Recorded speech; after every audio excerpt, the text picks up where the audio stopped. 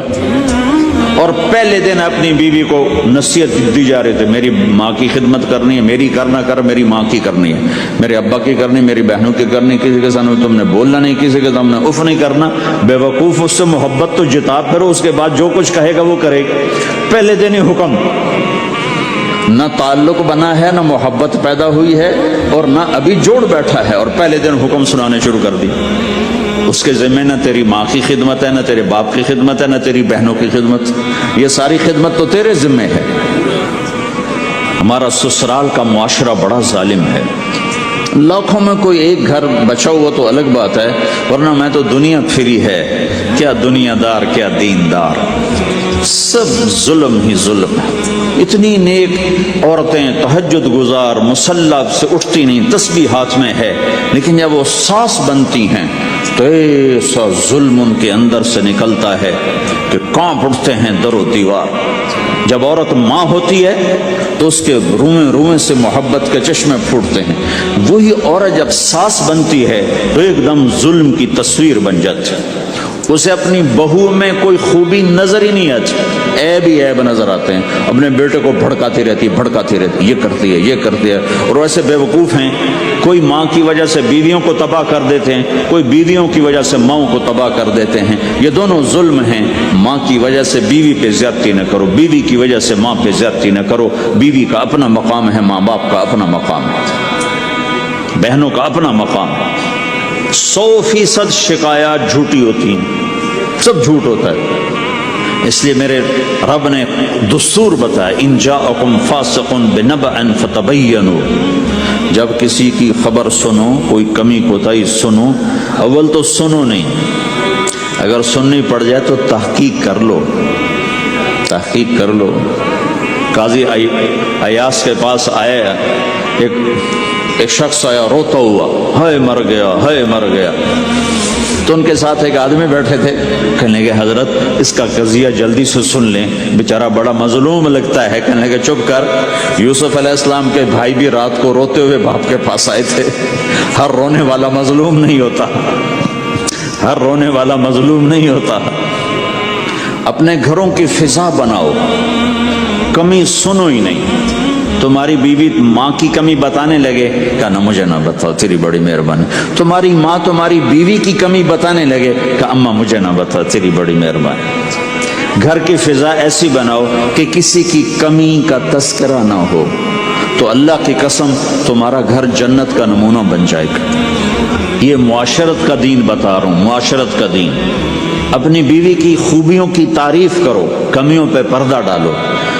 بیویوں کے ذمہ ہے خامد کی خوبیوں کی تعریف کریں. انسان حوصلہ افزائی کا محتاج ہوتا ہے. ایک بزرگ ہے اپنے کسی مرید کے گھر، تو وہاں انہوں نے کھانا کھایا، کھانا ان کو پسند آیا. کہنے لگے اپنی بیگم کو پردے میں بلاؤ. تو انہیں اپنی بیگم کو پردے میں بلایا، کہا بیٹی میں نے تیرا ہاتھ کا کھانا کھایا، بہت مزیدار تھا، اللہ تمہیں جزائے خیر دے، تم نے بہت اچھا پکایا. تو وہ زارو قطار رونے لگی. تو انہوں نے پوچھا بیٹی کیا ہوا؟ میں نے تو کوئی ایسی بات نہیں کی. کہ نہیں حضرت آپ کی بات پہ رونا نہیں آیا، رونا اس پر آیا ہے کہ 30 سال سے میں اس شخص کے ساتھ رہ رہی ہوں، کبھی ایک دفعہ اس نے میرے ہاتھ کے پکے کی تعریف نہیں کی. آپ گھر میں تشریف لائے، آپ نے پوچھا کوئی کھانے کو کچھ ہے؟ ام سلمہ رضی اللہ عنہ کا گھر. کہا یا رسول اللہ آج تو کچھ نہیں، سرکہ ہے. کہا واہ واہ واہ واہ، نعم الادام الخل، سرکہ تو بہت اچھا سالن ہے. سبحان اللہ، کیسے دلجوئی فرمائی اپنی بیگم کی، سرکہ تو بہت اچھا سالن ہے. یا تو نے نمک کم ڈال دیا، تو نے مرچی زیادہ کر دی. ہم رائمنڈ میں پڑھتے تھے نا، تو پکانا ہمارے ذمہ ہوتا تھا، تو ہمیں پتا کہ پکاتے ہوئے کیا گزرتی.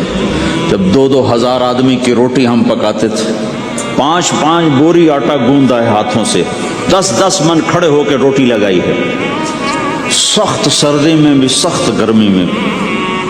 سردی میں جب رات کو آٹا گوندتے تھے ہم، تو ہمارے ہاتھ ایسے اکڑ، تم تو سردی دیکھتے ہی نہیں ہو، ہاتھ ایسے اکڑ جاتے تھے. اور صبح 4 بجے اٹھ کے روٹی پکانا شروع کرتے تھے. 2000 آدمی کی روٹی پکانی ہوتی تھی. تو اب کوئی آ کر کہے تو انہیں کچی روٹی پکائی، تو جی دادا ایک تھپڑ اس کے منہ پہ مارے کہ 4 بجے کے ہم اٹھے ہوئے ہیں، پکا پکا برا حشر ہو گیا. کہتے کچی پکائی. بھائی صبر کر کے چپ کر کے کھا جا. مولانا الیاس صاحب رحمۃ اللہ علیہ ایک اپنے مرید کے گھر گئے، تو اس نے کھیر بنا کر پیش کی. اچھا نمک اور چینی ایک جیسے ہوتے ہیں، وہ دیہاتی عورت سمجھ نہ سکی، چینی کے بجائے نمک ڈال دیا. تو انہوں نے جا سب سے پہلے مولانا الیاس صاحب کے سامنے کھیر رکھی. تو آپ نے جو چکھی تو وہ تو تھی کڑوی. کہنے کہ بھائی واہ واہ واہ واہ واہ واہ، بڑی مزے کی کھیر، ساری لیا میں اکیلا کھاؤں گا، کسی کو نہیں کھانے دوں گا. ساری کھیر کھا گیا اس پر پردہ ڈالنے کے. وہ تو جب تو نے کہا مولانا الیاس کا بچا ہوا تھوڑا سا میں جب چکھا تو کڑوا گیا. ہائے مر گئی، یہ تو سارا نمک ڈالا ہوا تھا. ایک دم ہماری جماعت چنیوٹ میں تھی، تو ہمارے ساتھیوں نے چائے بنائی، تو وہ اندھیرا سا تھا، تو چینی کے بجائے نمک ڈال دیا اور دسترخوان پہ لے آئے. سب پی رہے. واللہ میں آنکھوں سے دیکھا بتا رہا ہوں، مولانا الیاس کا تو سنا بتا رہا ہوں، کسی ایک نے نہیں کہا کہ یہ کڑوی ہے. چپ کر کے پی رہے، چپ کر کے پی رہے، کسی ایک نے نہیں کہا. باہر ایک دیہاتی کھڑا تھا، تو میں نے کہا چاچا آتے نو چاہ پیواما. وہ آ گیا, اس نے پہلا گھونٹ بھرا ہوئے تھا کوڑی ہے, اس نے بانڈا پھوڑ دیا. پھر سارے ساتھی ہنس پڑے کہ چاچا ہم نے تو پردہ ڈالنے کی کوشش کی تھی خدمت والوں پر تو نہیں پردہ چاک کر دیا.